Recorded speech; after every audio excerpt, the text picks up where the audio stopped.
নমস্কার, আমি জয়দীপ মুখার্জি। সবাইকে হ্যাপি নিউ ইয়ার জানিয়ে আরও একটা ফলো আপ ভিডিও আপনাদের সামনে হাজির করলাম। এই ভিডিওটা না দিলেই নয়, সেই কারণেই দিতে বাধ্য হলাম। বারবার বলছি না যে সুইং ট্রেডিংয়ে মনে হচ্ছে জিতেই যাব। গত রবিবার আমি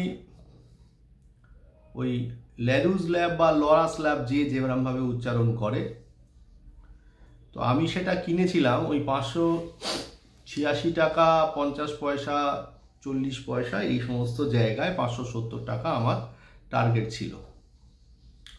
তাতে করে আমি ওটা দেখলাম যে আমার মোটামুটি ডবল টার্গেটের কাছাকাছি আসছে 606 টাকা মতো। তা আমি কালকে 603 টাকা 25 পয়সায় ওখান থেকে এক্সিট নিয়েছি। এইটা একটা আপডেট। দ্বিতীয় আপডেট হচ্ছে যে অরবিন্দু ফার্মাটা আমার কেনা দামের চাইতে প্রায় 100 টাকা বেড়েছে। আজকে দেখলাম বোধহয় 1347-48 টাকা হাই করেছে। আমার 10% টার্গেট আসছে 1378 টাকার কাছাকাছি। 1366-67 গেলে তারপরে আমি বেচবার কথা ভাববো। ইন দি মেন টাইম আবারও সুন্দরম ফিনান্সে লস করলাম। সুন্দরম ফিনান্স আবার স্টপ লস খেলো, আবার 103 টাকা মতো লস নিতে হলো।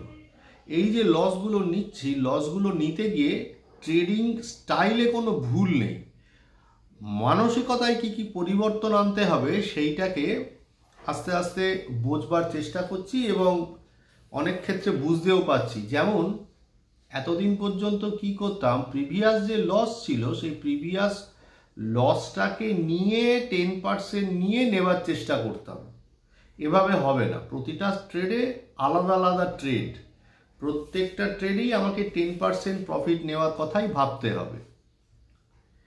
এই তো গেল সমস্ত কেনা বেচা করার হিসাব। আর আজকে আবার একটা স্টক নিয়েছি, সেটা হচ্ছে গ্লেনমার্ক ফার্মা। গ্লেনমার্ক ফার্মা 1609 টাকা 50 পয়সায় কিনেছি। 1540 টাকা স্টপ লস থাকবে আমার। আর আমার অবশ্যই ডবল টার্গেট আমি ভাববো। আর বাকি যে স্টকগুলো কিনেছি তার মধ্যে ব্লিস জিবিএসটা আজকে 181 টাকা অবধি গেছে। ওটা 193-94 টাকা গেলে বেচবো। আর বাকি সেরকমভাবে বলবার কিছু নেই। আর আমি আবারও বলছি যে এখনো অবধি কিন্তু আমি আমার নিফটিতে কিন্তু আমি বুলিশ নই। নিফটিতে এখনো অবধি বেয়ারিশে আছি। তবে নিফটি একটা সাপোর্ট জোনের কাছাকাছি চলে আসছে, তো এবার এখান থেকে মানে একটা অ্যারেস্ট হওয়ার সম্ভাবনা থাকবে। তো যাই হোক, এত তো বুঝি না, আগেও বলেছি। নিফটি যদি 23,562-80 নিচে একটা 15 মিনিটের ক্লোজিং দেয়, এবং সেক্ষেত্রে আমি কি করব, আমি স্টপ লসটা মেনটেন করব 23,778 টাকা 85 পয়সা। আর আমার টার্গেট হবে এখান থেকে ডবল। এখানে আমি কি করব, আবার একটা বিয়ার স্প্রেড স্ট্র্যাটেজি বানাবার চেষ্টা করব।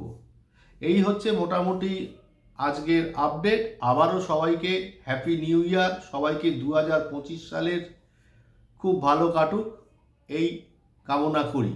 আর যাওয়ার আগে আরও একটা কথা বলি, আমি এর আগে একটা সুন্দর কমিউনিটি তৈরি করবার কথা বলেছিলাম। সেই কমিউনিটিতে বলেছিলাম যে সমভাবাপন্ন ট্রেডার থাকবেন। তো ভিডিও মানে কে কতজন কি দেখলো সেটা দেখতে গিয়ে দেখলাম যে একজন বলেছেন যে আপনাদের আরও শিক্ষিত হতে হবে। একদম সঠিক বলেছেন, সত্যি আরও অনেক শিক্ষিত হতে হবে। মানে আমি কোনো একজন মহাপুরুষের কথা ধার করে বলি, যাবৎ বাঁচি তাবৎ শিখি, যতদিন বাঁচবো ততদিনই শিখব। তো কোন জায়গাটা শিখতে হবে যদি একটু মেনশন করে দেন তাহলে একটু বুঝতে সুবিধে হয়। কেননা ধরুন কোন জায়গাটা কিভাবে বলছেন সেটা তো বুঝতে পারছি না, সেই জায়গাটা একটু ঠিক করে বলবেন। ইন দি মেন টাইম আরও একটা ইনফরমেশান দিই।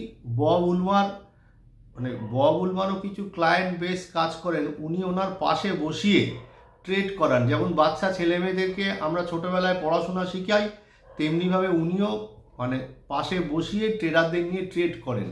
তাতে করে ওনার কোনো একজন ক্লায়েন্ট বোধহয় গতদিনকে 25,000 টাকা ইন্ট্রাডে প্রফিট করেছেন স্টক থেকে। এটা কিন্তু অপশন থেকে নয়, জাস্ট এই ইনফরমেশানটা দিলাম ওনাকে একটুখানি লাইমলাইটে আনবো বলে।